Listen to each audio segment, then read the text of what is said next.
মানে মোটামুটি ভালোই এনজয় হইতেছে না জুয়েল ভাই? সেই একটা ফিল। এই সাজেকের বিকল্প কিন্তু আমরা বের করে ফেলছি, বুঝছা? আমরা এখন আসি হচ্ছে গিয়ে মিরিঞ্জা ভ্যালিতে। এই রিসোর্টের নাম কি? মেঘ না, মিরিঞ্জা মেঘ মাচাং। মিরিঞ্জা মেঘ মাচাঙে আছি এখন। যেখানে আমরা শুয়ে আছি এটা একটা মাচাং।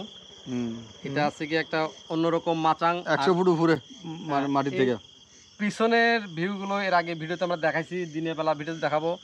রাতের বেলা যে এই যে অন্ধকার চারিদিকে, ওই দূরে রিসোর্টের লাইটের আলো, এই পরিবেশে আমরা যা মজা করতেছি, আমরা গান শুনতেছি, গান গাইতেছি, যাক ওগুলো আপনাদেরকে আর না দেখাই, কিন্তু এই মানে ভিউ আর এই যে ফিল, এটা আসলে ভাষায় প্রকাশ করা যাবে না। মানে এটা কি বলবো, অসাধারণ এক কথায়। কি বলেন ইয়াসিন ভাই, কি অবস্থা? আমরা সাজেকে ঢুকা বের হওয়ার যে ঝামেলাগুলা, মানে এইটার মধ্যে ঢুকতে হবে, এতটার মধ্যে বের হতে হবে, এই যে একটা প্যারা, এটা এখানে নাই। এখানে আপনার যখন ইচ্ছা তখন ঢুকবেন, যখন ইচ্ছা তখন বেরোবেন।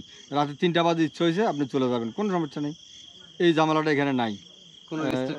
হ্যাঁ, এরকম এই সুবিধাটা এটা আছে। এখানে ভিউটাও সেই। আর সেম পাহাড়ের সেই, মানে কি বলে এটা, পাহাড়ের সমস্ত টিলার উপরে রিসোর্টগুলা।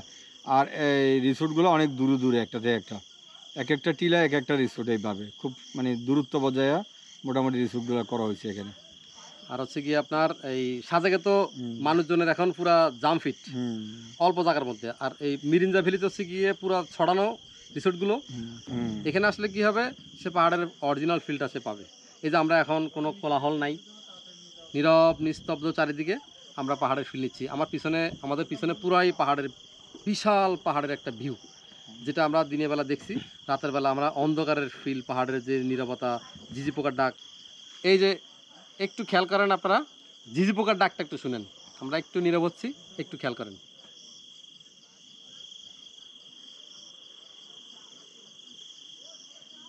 এই ঝিঝি পোকার ডাকে আমাদের আজকে সারা রাত কাটবে গল্প আড্ডায়।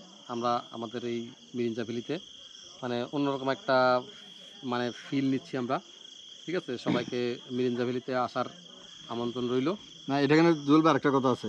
এখানে আসলে আরেকটা সুবিধা হলো, আপনি চাইলে এখানে চকরিয়া দিয়ে বের হয়ে কক্সবাজার যেতে পারেন, যেটা আমরা 2 ঘন্টার মধ্যে। এখান থেকে 2 ঘন্টায় কক্সবাজার যাওয়া সম্ভব। আমরা আমাদের কালকে সকালে প্ল্যান হচ্ছে গিয়ে আজকে আমরা মিরিঞ্জা ভ্যালিতে রাত কাটাইতেছি।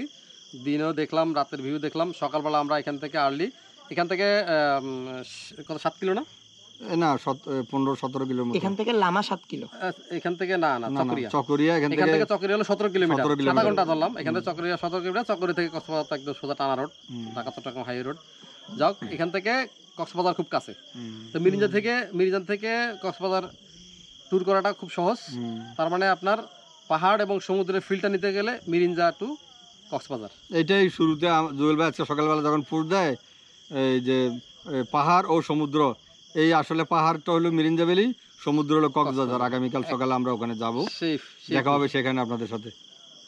ঠিক আছে, ভালো থাকবেন সবাই, দেখাবে ইনশাআল্লাহ। আল্লাহ হাফেজ। এই কৌশিক, তুমি কিছু বলো আজকের রাতের ফিল নিয়ে। তোমার কেমন লাগতেছে? তোমার অনুভূতি কি? হ্যাঁ, আমি তো অনেক জায়গায় আপনার সাথে ক্যাম্পিং করলাম, কেমন তাঁবুতে। সাজে মোটামুটি যাওয়া হয়েছেও হয় নাই এরকম একটা, যাই হোক ওটা বহুত ইয়ার বিষয়, ওটা বাদ দিলাম। কিন্তু এই যে একটা সুন্দর একটা পরিবেশ, নিরিবিলি একটা ইয়ার মধ্যে যে আমরা যে আছি, এই যে একটা সময়, কেমন এই জিনিসটা আসলেই না আসলে কেউ উপলব্ধি করে এটা বা ভাষায় প্রকাশ করা সম্ভব না, এমন একটা বিষয়। সাজেকে তো আশেপাশে খুব ধরনের খুব কোলাহল, এখানে যে একটা নীরবতা, একটা নিজের আত্মতৃপ্তি, শান্তি, এই জিনিসটা আসলে মানে খুব উপলব্ধিদায়ক জিনিস, একটা বিষয়। কেমন আসলে একটা খুব বাতাস দেখো কিরকম বাতাস আসে। বাতাসটাই প্রচুর লাগতেছে না। মানে আমাদের কোনো এসি এখানে দরকার নেই, ফ্যান দরকার নেই। আল্লাহর এসি এখানে সেটিং সিস্টেম করা। আমাদের বাতাস পটাজের এসিতে বাতাস ঢুকে এসিতে বের হয়, আর এদিকে আমরা বসে বসে ভিউ দেখি শুয়ে শুয়ে। অসাধারণ। ঠিক আছে, ভালো থাকবেন সবাই, দেখা হবে কক্সবাজার। আল্লাহ হাফেজ। আল্লাহ হাফেজ। ওরে বাবা রে, আমার তো ডরে হাত পা কাঁপতেছিল। আমার খালি গা চিরচির করতেছে। এটা তো এবার চলো